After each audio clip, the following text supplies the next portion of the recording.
Olá, pessoal, estamos aqui para mais um podcast Mais Que Vencedor e eu sou a pastora Ingli Freitas e tenho um grande prazer de estar aqui mais uma vez falando com vocês e tenho a certeza que o tema de hoje vai te ajudar muito. E está comigo aqui meu querido filho, pastor Samuel Freitas. Fala pessoal, tudo bem? Pastor Samuel aqui, sou, como ela falou, o filho dessa jovem senhora. E a gente está aqui para compartilhar um pouquinho de conhecimento com vocês e eu tenho certeza que isso vai ser transformador, então fica ligadinho aí.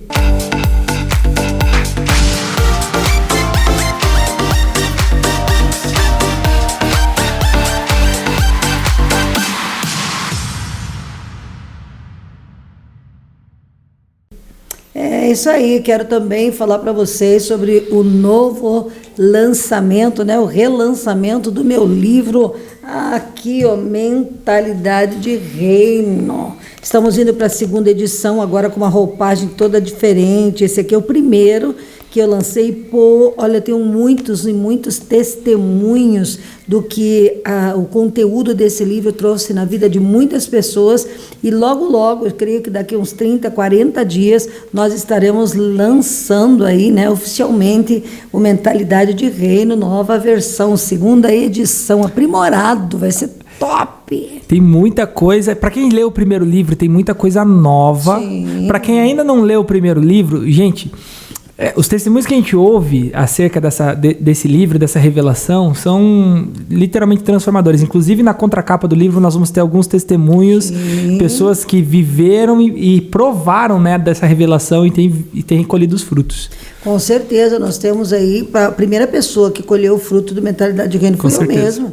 A minha vida foi completamente transformada, a minha mentalidade foi totalmente renovada quando Deus me deu, no ano de 2005, a revelação da mentalidade. Então, eu sou a primeira pessoa, eu sou a primeira, o primeiro monumento levantado por esse conhecimento, porque é verdade, Deus levanta coisas tão grandes na nossa vida que a gente olha e não consegue acreditar. Tem coisas que a gente é capaz de fazer que está oculto por conta de uma mentira, por conta da falta de identidade, exatamente, por conta de paradigmas, por conta do medo, né, da rejeição, e que quando o Espírito de Deus muda a nossa mente, nos faz nos ver como de fato somos, a gente começa a ver realmente e diz, uau, que maravilha, que coisa linda. E isso é parte da estratégia do nosso inimigo, né? Satanás, a Bíblia fala que Satanás veio para matar, roubar e destruir. E a primeira coisa que ele matou, roubou e destruiu foi a nossa identidade. O que nós somos e o que podemos fazer. Foi a primeira coisa que ele fez. Lá no Éden, ele já começou a desconstruir a ideia original de Deus sobre o homem, né? E aí veio Jesus Cristo, graças a Deus, nos mostrar que sim, é possível vivemos coisas extraordinárias. Você sabe que Jesus Cristo ele veio para fazer duas coisas ao mesmo tempo. Dentre de tantas, diante da nossa salvação, do perdão dos nossos pecados, pagar o preço para os nossos erros, antes de que ele consumasse essa obra com a sua vida, ele veio trazer a revelação da nossa identidade. Exato. E também trouxe a revelação da identidade do Pai, porque ele dizia, quem me vê, vê o Pai. Porque eu e o Pai somos um. E aquela identidade de um Deus amoroso, de um Deus que cura, de um Deus que se incomoda, que se preocupa com a sua criação, havia se perdido. E Jesus ele trouxe isso de uma forma muito forte, né? A paternidade, foi o primeiro que chamou Deus de Pai, que restaurou o homem, a paternidade do Pai. Mas também ele diz, né? Olha para mim, eu sou o caminho, eu sou a verdade e eu sou a vida. Olha para mim. É aquele que crê em mim, ainda que morto, viverá e fará as mesmas obras que eu faço e coisas maiores fará. Inclusive, pastora, a senhora citou um versículo ali sobre quem me vê o Pai vê a mim e tudo mais. E se a gente olhar para o início da mudança da tua vida, ela começou com um versículo, né? O meu povo perece por falta de conhecimento. E quando esse versículo veio na tua mente, o que o Espírito Santo te levou a fazer, né? Qual foi a orientação do Espírito Santo para você?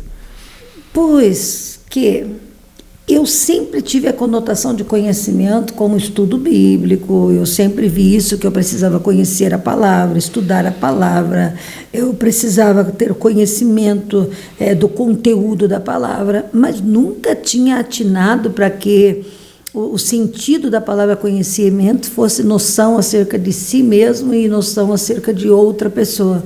Quando Deus me acorda de madrugada e fala sobre a palavra conhecimento, especificamente, procure saber o significado da palavra conhecimento.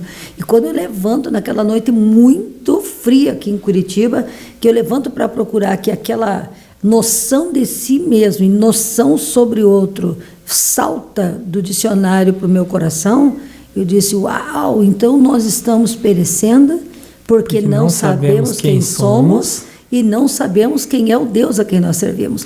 Por isso que eu falei acerca de Jesus mostrando Ele mesmo. Porque se nós somos imagem de Deus, como fomos criados, e diz aí no livro de Gênesis, que Deus nos formou a sua própria imagem, Jesus era a imagem de Deus. E Jesus dizia, quem me vê, vê o Pai. Então significa que existe uma semelhança no nosso DNA com o nosso Pai. E Jesus... E esse versículo, na verdade, ele é a resposta, né, do meu povo perece porque falta conhecimento. Porque o conhecimento é a noção de si mesmo e noção de outro, né? Sim. No caso, o povo perece porque não sabe quem é e não sabe Deus a quem serve. E Jesus, ele veio dizer o quê? Olhe para mim, porque quem me vê, vê o Pai. Ou seja, você está sabendo quem eu sou e o que você pode fazer e o Deus a quem você serve. Porque nós temos um grande inimigo espiritual. Exato. Nós temos, e esse inimigo é Satanás. E muitas pessoas perecem também por não conhecer Satanás. Uhum. Por quê? Porque dão a ele poder que ele não tem, forças que ele já perdeu e autoridade que não é dele. E aí se tornam escravas. E você sabe, Samuel, que eu estava estudando a palavra e a gente vê a raiz da rejeição, a raiz do medo é falta de identidade. Exato. É falta de identidade, porque quando você não sabe quem você é, você tem uma dor existencial que é impossível ser preenchida por qualquer pessoa, não preenche. Porque é um vazio existencial. Eu sempre digo assim, uma das coisas mais impressionantes que Deus falou comigo é acerca da nossa semelhança com Deus na maneira de funcionar. Sim. Nós não fomos criados por um Deus que quer receber. Nós fomos criados por um Deus que dá. Um Deus que cria, um Deus que faz. E Deus nunca nos mandou receber. Deus sempre nos mandou dar. Todas as vezes que Deus fala com o homem, Ele pede alguma coisa. Sim. Ele pede um sacrifício, Ele pede uma oferta, Ele pede um coração, Ele pede a tua vida, né? Ele pede para que você mate os bois, para que você deixe a sua família. Ele sempre está pedindo coisas, não porque Deus precise das coisas que Ele pede. Eu creio que o desejo de Deus é que conforme Ele nos pede e conforme nós fluímos em dar, a gente possa descobrir que nós nascemos para oferecer, que nós nascemos para suprir, nós nascemos para amar, nós nascemos para proteger e não para sermos protegidos e amados. E com relação à ausência desse conhecimento, a falta dessa revelação, o que o homem fica mendigando? Mendigando atenção, mendigando pão, mendigando carinho. E aí o que acontece? Satanás vem, né, com aquela legião de demônio perturbar e roubar a paz. A pastora sempre usa uma frase, que quem não sabe para onde vai, qualquer lugar serve, né? Não vai para lugar nenhum. Então, quem não sabe quem é, qualquer definição ela te serve. E é exatamente isso o que o diabo tenta fazer. O diabo tenta rotular quem nós somos. O diabo tenta dizer quem nós somos. E na maioria das vezes ele fala o quê? Você não pode, você não consegue. Ele gera carências, né? Ele gera limitações. Você é rejeitado, você não é amado pelas pessoas. E aí ele vai criando essas vestimentas, esses rótulos na nossa vida. E isso, às vezes, é até mais fácil de acreditar do que o que a Bíblia diz quem nós somos. Sim, porque as circunstâncias, né? Satanás trabalha acerca das circunstâncias. As circunstâncias, ele usa aquilo que nós vemos, ele usa aquilo que nós sentimos, ele usa o nosso dia a dia para afirmar a mentira na nossa vida. Porque se, de repente, por acaso, quem sabe, os meus pais eram imaturos e não tiveram uma estrutura emocional para me afirmar, tem muita gente aí que é filho de crianças de 15, 16 anos que geraram filhos com 18 anos, ou pessoas que vieram de verdadeiros massacres dos seus pais, de abandono, e ninguém dá o que não tem. Então, quando uma criança nasce, e ela nasce com a grandeza, nasce com um propósito, e ela não tem a estrutura familiar para que afirme a identidade, para que dê a ela segurança, o que acontece? Aquilo que a circunstância mostra, meu pai não me deu carinho, então eu não sou amado. Mas talvez o pai não tenha dado carinho porque ele não saiba dar carinho, porque ele mesmo não recebeu. A circunstância, de repente, de ter sido uma criança adotada. Eu fui rejeitado. Desde quando? Né? Porque nós não somos um ser humano que tem um espírito. Nós somos um ser espiritual que habita no corpo. E olha Efésios 1:4 que diz aqui, como também nos elegeu nele antes da fundação do mundo, para que fôssemos santos e irrepreensíveis em amor. Olha só que doideira. Amor, por quê? Deixa eu só te perguntar antes de você falar qualquer coisa aqui. Isso aqui por quê?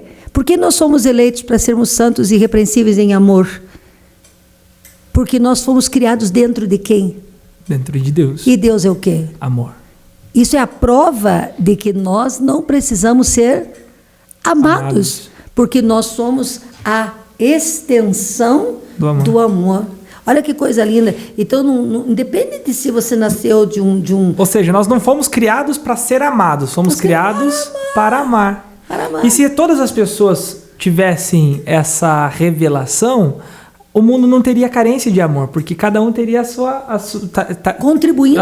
Estaria contribuindo para amar outra pessoa, para amar alguém, para amar sua esposa, para amar os seus filhos, para amar seus pais, para amar, às vezes, até o desconhecido, né? Por isso que, veja bem que tudo que Deus... Quando a gente entende que nós temos uma identidade, que nós somos filhos do amor, que Deus é nosso Pai, que Ele é a nossa fonte. Fonte do quê? De amor?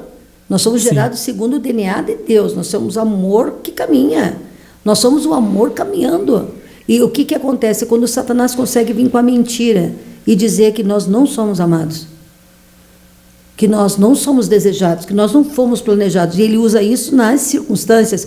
Mas eu não sei, eu vi tanta gente nessa vida que nasceu em circunstâncias adversas, que passou por perseguição e que realmente se tornou uma fonte inesgotável para multidões. É verdade. Que não aceitou o condicionamento do inferno, que se posicionou e que revolucionou tempos e temporadas ao longo da história.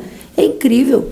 O que acontece é que nós precisamos descortinar diante dos nossos olhos a verdade daquilo que nós fomos criados para ser em Deus.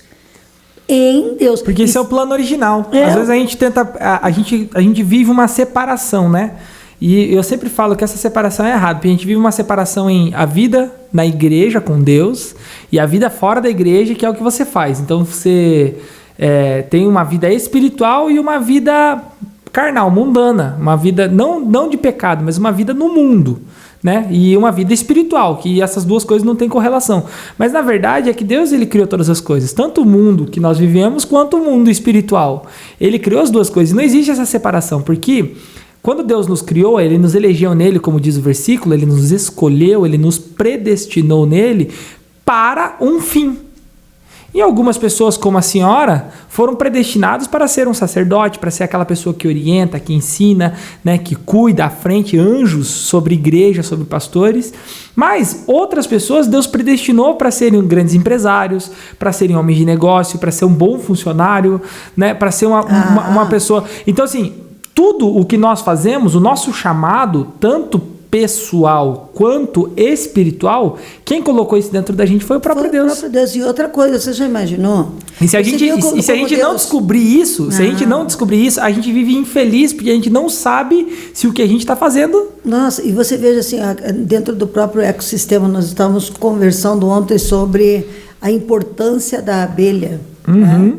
Se a abelha não fizer o seu trabalho, nós como seres humanos vamos sofrer. Deixa de existir. Se os insetos não fazem o seu trabalho, nós vamos ter prejuízo. Tudo que Deus criou tem a sua função dentro da natureza e nós, como seres humanos, dentro do universo humano, cada um de nós é de suma importância, cada talento que Deus colocou em nós. Sim. Né? Imagine se todos fossem sacerdotes. A importância de um sacerdote, por exemplo, eu sou sacerdote, mas eu já fiz uma cirurgia que salvou a vida de um sacerdote. E quem fez? Aquele que Deus deu o talento para a medicina, que ungiu as mãos com conhecimento e sabedoria. Eu sou um sacerdote, amo ler a palavra de Deus, mas as minhas vistas cansaram. E eu tive que procurar recurso para que possa hoje continuar lendo e estudando. Então, quem é mais importante? Né? O valor que nós temos como indivíduo no ser espiritual é o mesmo, mas, porém, contudo, todavia, entretanto, Satanás ele coloca títulos. E eu não sou o meu título. Não é porque eu sou indivíduo. Doutor, eu sou um indivíduo. Sabe o que é legal? Eu pesquisei, tenho falado com jovens sobre identidade também, e eu pesquisei o significado de identidade. E significado de identidade é conjuntos de características que distinguem uma pessoa ou uma coisa, por meio das quais é possível individualizá-la. Sim. Ou seja, né, eu sempre falo que a gente tem um anseio de se tornar parecido com os outros. A gente procura alguém e a gente tenta se tornar parecido com ele. A gente vai numa roda de amigos e quando a gente vê, a gente está se vestindo igual aos amigos, a gente tem os mesmos gostos musicais que os amigos, a gente faz as mesmas coisas que eles fazem, porque isso é um sintoma da falta de identidade. Sim. Porque a identidade é algo que te faz individual, né? Eu dei o exemplo da nossa digital. Eu também ia falar sobre isso. No nosso documento, nós temos uma digital impressa ali. Por que essa digital está impressa ali? Porque só a foto não seria suficiente para comprovar que você é você? Mas a foto pode ter outra pessoa que seja meu sósia. Pode ser muito parecida. Ixi. Exatamente, sim ou não? Agora, a tua digital existe como alguém no mundo ter uma digital igual à minha? Não existe. É um selo. E eu fico imaginando que nesse selo deve ter algum código aí. Porque eu fico pensando, não é só um desenho do meu dedo. Eu acredito que Deus selou a minha vida com um propósito e que talvez um dia a gente pudesse decodificar o que está escrito aqui, mas muita coisa da nossa personalidade, porque é único. E uma coisa interessante que eu vejo sobre a digital, ela é única, ela é exclusiva, como eu sou único, e eu sou eu sou exclusivo. Eu sou exclusivo. Ou seja, não existe alguém que seja mais importante porque é um médico, porque é um doutor, porque é um advogado, ou porque é um pastor, ou porque é um mestre, ou porque é um apóstolo. Isso não nos torna mais importantes, porque isso são funções distribuídas por Deus. Sim. Para a própria existência da humanidade. Assim como a medicina ajuda os profetas, o que seria de um profeta se não tivesse o agricultor? Exato. Ele é tão importante quanto... O que seria da medicina se não tivesse o agricultor? Sim, o que seria do advogado se não tivesse a fábrica que faz o papel, que faz a caneta, a confecção dos textos, das roupas? Então, nós não somos o que fazemos. Agora, Deus desenhou, e eu acredito nisso mesmo. Às vezes eu fico passando a mão aqui, fico falando, meu Deus amado, o que o Senhor programou para mim? O que está nesse código que a gente desconhece, mas que nos identifica como únicos, não é verdade? Exato. Eu acredito que quando Deus me desenhou, Ele me desenhou plena, e eu faço o que eu faço com uma facilidade muito grande, porque eu nasci para ser eu. Eu nasci para ser eu. Né? E você nasceu para ser? Eu nasci para ser eu. É isso aí. Eu até comentei no sábado que, apesar de ser parecido, né? Porque algumas atitudes são semelhantes no que eu faço, é semelhante à senhora, semelhante ao pai, porque sou filho, convivo com vocês, aprendi de vocês e carrego dentro de mim um DNA genético. Mas, apesar de ser parecido, eu sou individual. Então, eu comentei que a minha forma de pregar, eu prego diferente da minha mãe e diferente do meu pai, mas ao mesmo tempo semelhante a eles, mas é do meu jeito, é único. Porque se eu um dia tentasse ser como meu pai ou tentasse ser como minha mãe, me frustraria. Porque eu não fui chamado da mesma forma que ela foi chamada, eu não fui desenhado da mesma forma. São algumas coisas que a gente vê que a identidade da gente se perde. Primeiro, porque a gente não sabe o que a gente é, então a gente acaba mendigando o que a gente tem. Você já imaginou? Eu tenho um encharpe azul. E de repente eu saí por aí pedindo, por favor, me dá um encharpe azul. Se o encharpe azul está comigo e eu não olho no espelho para saber. Esses dias eu vi no Instagram um menininho com a mochila nas costas. Não sei se você viu isso. Ele estava com a mochila nas costas e o pai chegou assim, filho, onde é que está a tua mochila? E ele, pai, eu não sei onde está minha mochila. Filho, cadê tua mochila? E eu não sei. E o teu óculos não está na tua mochila? Ele com o óculos na cara, meu Deus, e cadê meu óculos? E saiu, né? E de repente a mochila estava nele. Então eu vejo que a falta de identidade é assim, é você carregar um Sharp azul, uma mochila nas costas e estar procurando essa mochila. É uma coisa tão sem nexo, sem eira, sem beira, porque você não sabe aquilo que você é. E o que acontece? Deixa eu terminar meu raciocínio. Pastora, eu tenho Deixa eu terminar só o raciocínio aqui. Então, quando eu não sei quem eu sou, eu começo a ser uma imitação de alguém. Exato. E quando eu passo a me tornar uma imitação, eu começo a competir. E é uma competição completamente injusta. Por que é injusta essa competição? Porque eu estou deixando a minha exclusividade para tentar ser a cópia de alguém. Eu brilho porque sou eu. Eu brilho porque existo em mim, na minha essência. Até os meus defeitos se tornam engraçados. Muitas vezes as pessoas riem de mim pelas coisas que eu faço, mas é único, é meu, faz parte da minha essência. E sabe, eu acredito que Deus ele sempre está falando conosco, né? E outro dia eu estava assistindo um filme, isso é muito importante, isso mexeu comigo durante o filme, porque eu estava assistindo um filme e havia uma arma muito poderosa que ela poderia destruir toda a humanidade. E é um filme de ficção, né? Algumas pessoas foram chamadas para lutar contra essa arma, contra o mal, né? Era uma turma que era do bem e outra turma que era do mal. Uma que visava proteger a humanidade e a outra que pensava em destruir a humanidade e recomeçar do zero. E aí eles ressurgiam, então logo que eles morriam, eles ressurgiam, eles acabam ressurgindo várias vezes. E aí um desses guerreiros do bem, ele conseguiu recuperar essa arma e ele escondeu. Só que quando eles voltavam, ressurgiam, eles ressurgiam sem memória. Eles faziam exercícios para começar a relembrar o que tinha. E aí, antes dele morrer, ele deixou um bilhete. E ele falou, ele deixou escrito que eu guardei esta arma no lugar mais difícil de ser encontrado. E acabou, ele guardou essa arma no lugar mais difícil de ser encontrado. E ninguém sabia onde era esse lugar mais difícil de ser encontrado. Quando ele recupera a memória, ele descobre que ele guardou dentro dele mesmo. Então, antes dele morrer, ele fez um corte na sua barriga e ele jogou essa arma potente para dentro do corpo antigo dele e morreu. E depois questionaram para ele por que ele falou que esse era o lugar mais difícil de ser encontrado. Ele fala assim, porque nós seres humanos temos mais dificuldade de encontrar algo em nós do que no outro. A gente sempre está procurando projetar o defeito no outro, as coisas no outro, as qualidades do outro, e a gente tem dificuldade de olhar para dentro de si. Então, dentro de nós mesmos é o lugar mais difícil de encontrarmos o tesouro, a arma mais poderosa, né? E dentro de nós, espiritualmente, nós temos a arma mais poderosa, que é a nossa identidade em Cristo. Nossa identidade. Só que, da mesma forma como no filme, o lugar mais difícil, talvez, de ser encontrado fosse dentro de nós, talvez, para muitas pessoas, as pessoas estão procurando identidade aonde? Nos amigos, nas relações, nas roupas, nas modas, nas ideologias, né? E não estão conseguindo olhar para dentro de si mesmo. Então, para um pouquinho agora esse vídeo. Olha para dentro de você mesmo, olha suas qualidades, olha aquilo que Deus criou, olha todas as coisas que Deus já fez através de você e com você. E como é gostoso a gente viver com algo que é original, algo que é...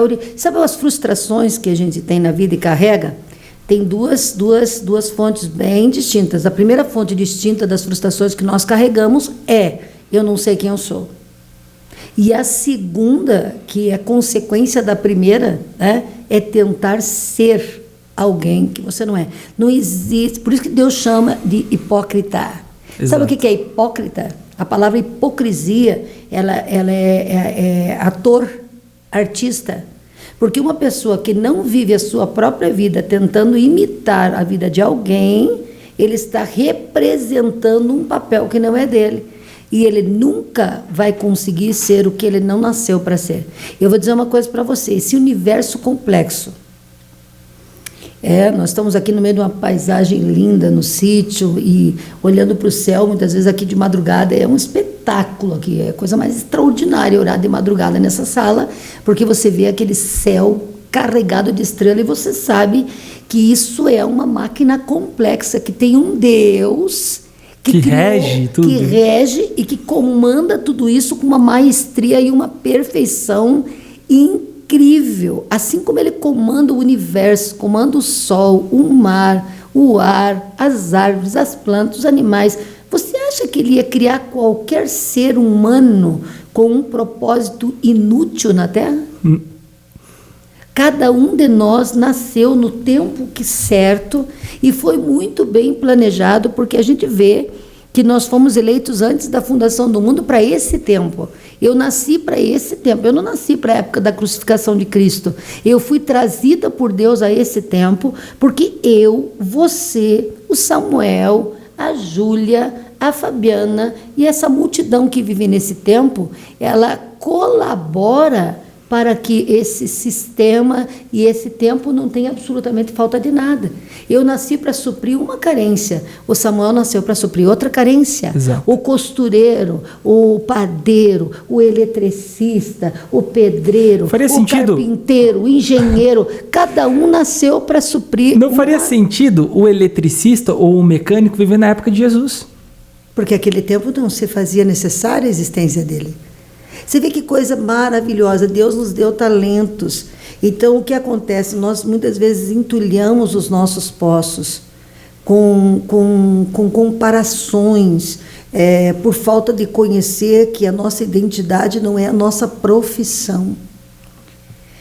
Eu não vou ser enterrada como aqui jaz a pastora, aqui jaz a Ingle, que foi mãe, que foi avó, que foi esposa, que foi pastora, que foi mestre, mas a Ingle é um ser criado por Deus.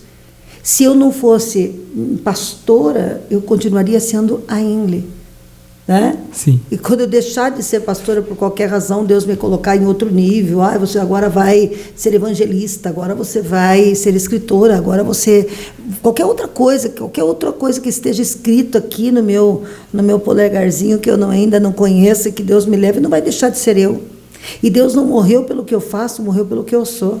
Exato. Então, valorize, né, esta essência de Deus que você tem.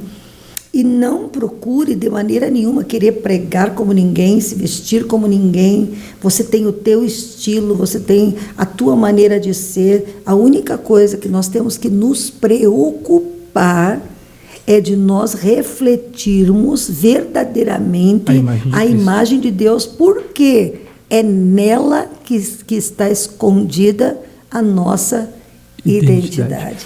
Porque nós nascemos dele. Nós fomos criados por ele, colocados nesse sistema e somos regidos por ele, e nós vamos voltar para ele. Olha só, pastora, quando a gente olha para Jesus, né, a gente falou no início ali que Jesus ele é um modelo, né? Ele veio para mostrar quem nós somos, né? E eu acredito que a vida de Jesus, o ministério de Jesus, ele revela muito o que acontece conosco. E eu separei esse versículo aqui, eu preguei no sábado sobre isso, e separei esse versículo, e está lá em Mateus 3, vamos ler os 16 e o 17. Ele diz assim: batizado Jesus, saiu logo da água, e eis que se lhe abriram os céus, e viu o Espírito de Deus descendo como pomba, vindo sobre ele. E eis uma voz do céu que dizia: este é o meu Filho amado, em quem me comprazo. Então, quando eu olho o batismo de Jesus, eu vejo que aqui, nesse momento especial, o batismo, é óbvio que ele tem uma revelação muito grande por que Jesus se batizou, mas eu quero me conter nessa parte onde o Espírito vem até Jesus e ele ouve uma voz dizendo: este é o meu Filho amado, em quem tem todo o meu prazer, em quem está todo o meu prazer. A primeira coisa que Deus faz quando Cristo se batiza é afirmar a sua identidade. E é o que Deus faz conosco. Quando nós reconhecemos a Jesus como Senhor e Salvador, nós reconhecemos por quê? Porque entendemos que fomos criados por Ele, somos criatura, feitura das mãos dEle e fomos adotados por Ele para sermos seus filhos. Então é por isso que a gente aceita Jesus. É a primeira coisa que acontece com a gente. Só que o engraçado é que no versículo 4, no capítulo 4, aliás, no próximo versículo, diz: a seguir foi levado pelo Espírito ao deserto. Eita. Para ser tentado. E aí chega na tentação. Então, logo depois de Jesus ser afirmado como filho, vem o diabo para tentar. E muitas pessoas acreditam que a tentação foi a fome, que a tentação foi, né, se jogar do pináculo para que os anjos pudessem guardar ele, ou os poderes que lhe foram oferecidos. Mas o diabo sempre começa a tentação com uma frase. Se você é o filho de Deus. Se tu és verdadeiramente o filho de Deus, então transforma essa pedra em pão, deve ser fácil para você. Mas, porém, ele havia morrido para essa identidade. E ele sabia exatamente o que ele era. Jesus não tinha dúvida de quem ele era. Né? Só que fazendo um parágrafo aqui agora, veja, você falou com tanta ênfase que o pai afirmou a sua identidade e por isso, exato, ele não teve nenhum motivo para ele cair em tentação, porque independente de que Satanás quisesse que ele provasse o que para quem, né? Ele não precisava disso, porque ele tinha a afirmação do pai. É o que eu gosto de dizer, que quem sabe quem não precisa provar nada para ninguém. Muitas vezes nós caímos nessa laço de inimigo por falta de comunhão com Deus, porque não é o meu pai biológico que afirma minha identidade, porque meu pai biológico afirma minha identidade carnal, mas só o pai, criador, a minha essência, pode afirmar quem eu sou. Por quê? Porque antes do meu pai nascer, eu já existia. E eu já existia nele. Então, o meu pai me criou, ele me ensinou. Sabia que essa questão da paternidade na carne, ela é muito importante para o nosso convívio com Deus, porque a gente aprende a dependência, a gente aprende a convivência, né? a estarmos juntos. E era para ser perfeito, né? Não era para ser o caos que é. Esse caos que virou a paternidade, esses pais que machucados, feridos, sem Isso aconteceu depois da queda do homem. É a consequência da queda. Isso não é o projeto original de Deus. O projeto original de Deus é completamente diferente de tudo isso. Mas era para que a gente pudesse desenvolver essa ligação e, através da paternidade, entender a paternidade espiritual. Só que a paternidade carnal, ela tem sido limitada e ferida por conta do pecado. Exato. Porém, contudo, quando nós encontramos o nosso Deus e Ele afirma para cada um de nós, porque Jesus foi o primogênito, mas depois do primogênito, aqui estou eu, aqui está você que está em casa. Exato. E aí, tem os versículos aqui para isso. Quando o diabo ele afirma, quando Deus afirma a tua identidade e Satanás vem contra você, se o teu pai diz quem você é, o que você vai pegar o pai da mentira para dizer que você é? E olha que legal, porque a gente está falando aqui sobre Jesus, que é o plano perfeito de Deus, né? Ele é conhecido como o último Adão, né? Que ele era como Adão. Jesus era como Adão, sem pecado. Mas lá em Gênesis 1:26, Deus ele diz a si mesmo: façamos o homem a nossa imagem conforme a nossa semelhança. Então, como o homem foi criado? A imagem e semelhança do Pai. Como ele foi formado? Conforme a imagem e semelhança do Pai. Ok. Aí nós chegamos em Gênesis 3. Gênesis 3 diz que a serpente, que era a mais astuta, a mais sagaz de todos os animais, se aproxima de Eva e pergunta para ela: você pode comer de todas as frutas desse jardim? E ela diz: não, eu posso comer de tudo, menos da árvore que está no centro do jardim, que é a árvore do conhecimento do bem e do mal. Agora, o que ele Porque se eu comer dessa árvore, eu certamente morrerei. O que a serpente responde? Certamente não morrereis. Porém, porque Deus sabe, olha o que o versículo diz: certamente não morrereis. O versículo 5: porque Deus sabe que no dia em que dele comerdes, se vos abrirão os olhos como o de Deus, e sereis conhecedores do bem e do mal.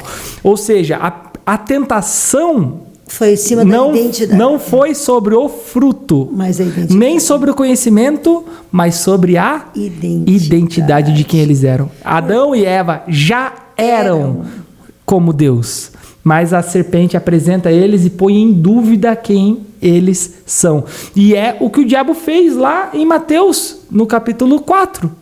Ele põe em dúvida quem Jesus é. Mas esse é o trabalho de Satanás. E aí o que ele faz. Eu brinquei no sábado que quem é criativo é Deus. Porque Deus todos os dias faz coisas novas, é o que a Bíblia diz. Agora o diabo, ele repete a mesma estratégia desde o início da humanidade. Sim. Ele põe em xeque aquilo que você acredita, aquilo que você foi criado para ser, para que você pense assim, poxa, será mesmo que o que Deus está falando é verdade? Será mesmo que o que a minha pastora disse sobre mim é real? Será mesmo que isso que eu estou lendo aqui é quem eu sou mesmo? Será que eu sou vitorioso como Cristo? O que a gente esquece, sabe o que é? Que nós temos duas forças espirituais, uma regendo o bem e outra regendo o mal. Infelizmente, Satanás está aí, né, no comando do reino das trevas.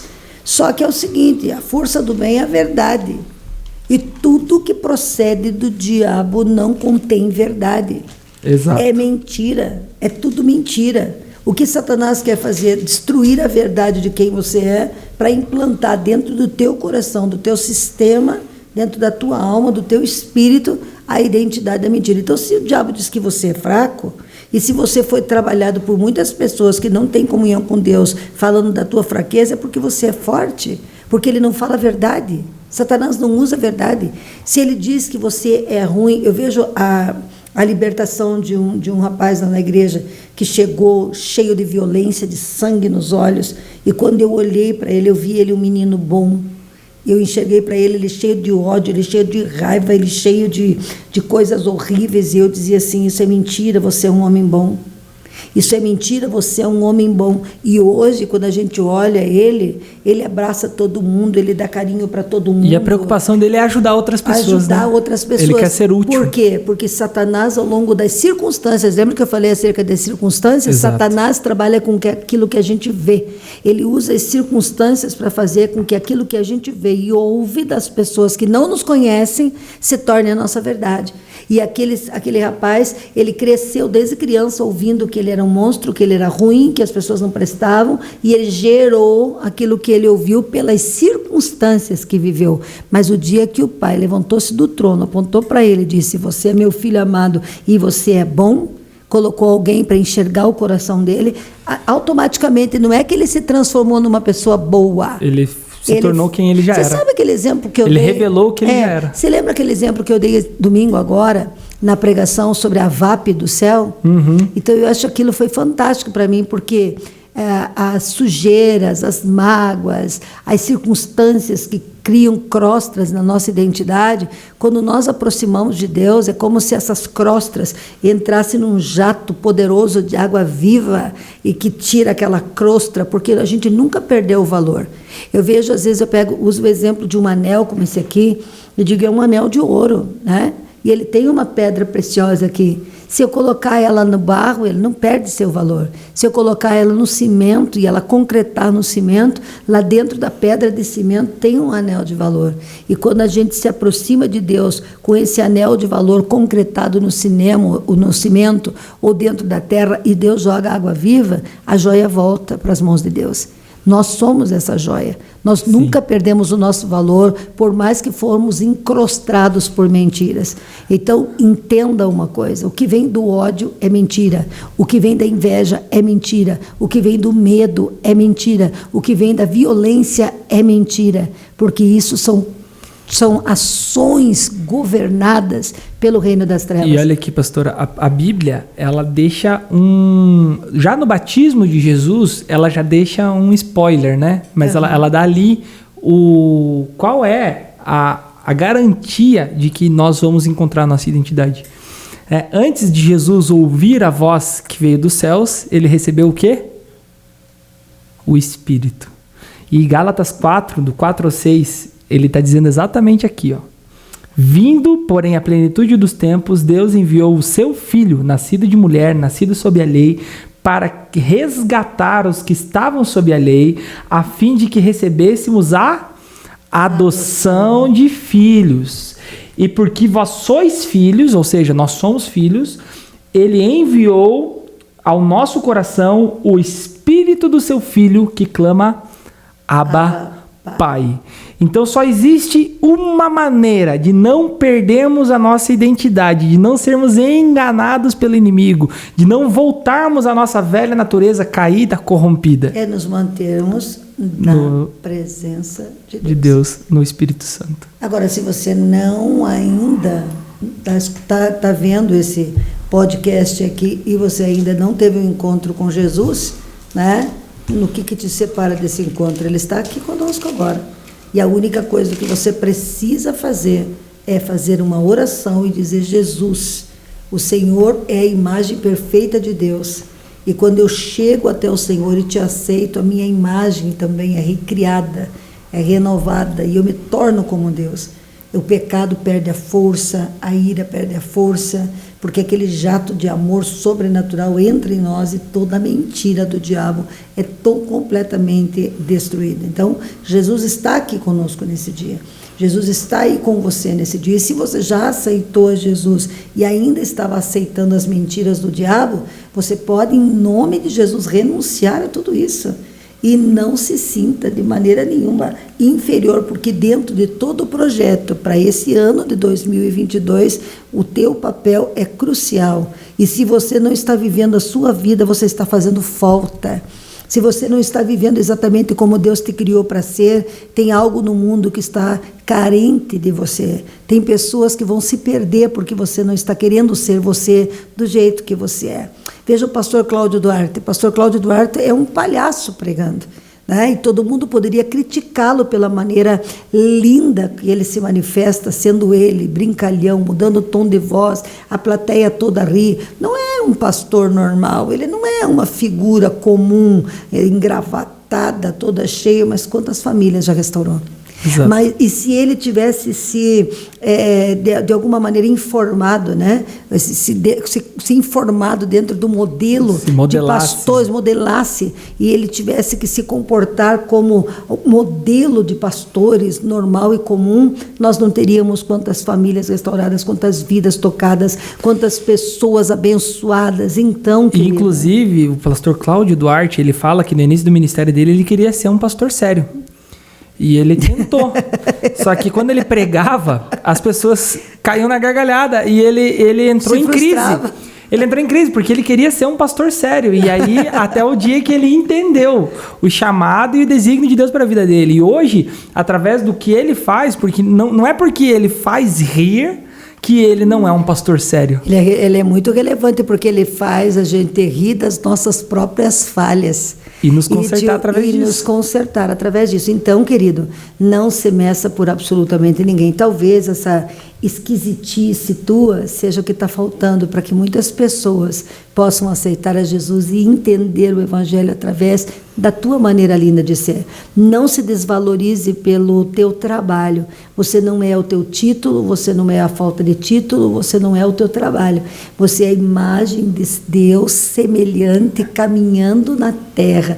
O Espírito Santo está em você e com certeza tem algo todo planejado desde antes da fundação do mundo para você liberar na vida de alguém, na vida da tua família. Talvez você não seja um pregador de multidões, mas quem sabe você vai ser um influenciador para que um pregador de multidões da próxima geração venha. Talvez você não seja o dono, diretor de um grande centro médico, mas quem sabe alguém vai ser humano e transformado por Deus para ser um diretor de centro médico, por passar pelas tuas mãos, por conhecer a Jesus. Eu vi pessoas de alto padrão. Por exemplo, a mulher do Silvio Santos, ela se converteu por conta do motorista da casa. Ele que pregou.